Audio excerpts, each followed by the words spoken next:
কালীগঞ্জের এক শান্ত গ্রামে থাকত ছোট্ট মেয়ে মায়া।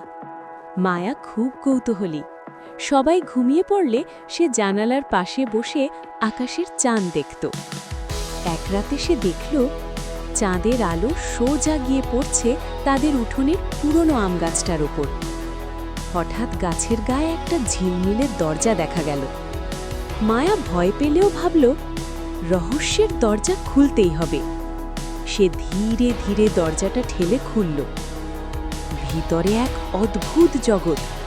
সব গাছ কাঁচের মতো স্বচ্ছ, নদীতে রূপালী পানি আর ছোট ছোট আলোওয়ালা প্রাণী উড়ছে।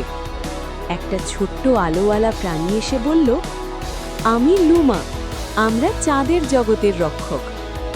লুমা বলল, আমাদের জগৎ অন্ধকার হয়ে যাচ্ছে, কেউ চাঁদের আলো চুরি করছে।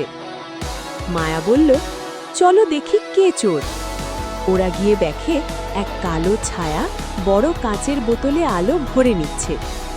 মায়া বুঝল ছায়াটা আসলে ভয় থেকে তৈরি।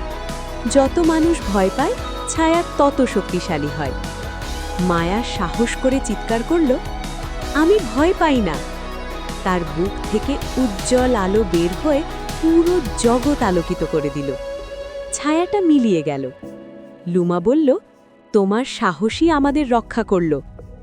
ভোর হওয়ার আগে দরজা বন্ধ হয়ে গেল। পরদিন সকালে আমগাছের গায়ে কোনো দরজা নেই, কিন্তু মায়ার হাতে রূপালী একটা ছোট্ট তারা ঝলমল করছে। সে মুচকি হেসে বলল, রহস্য এখনও শেষ হয়নি। নীতিকথা, ভয়কে জয় করলে আলো নিজেই পথ দেখায়।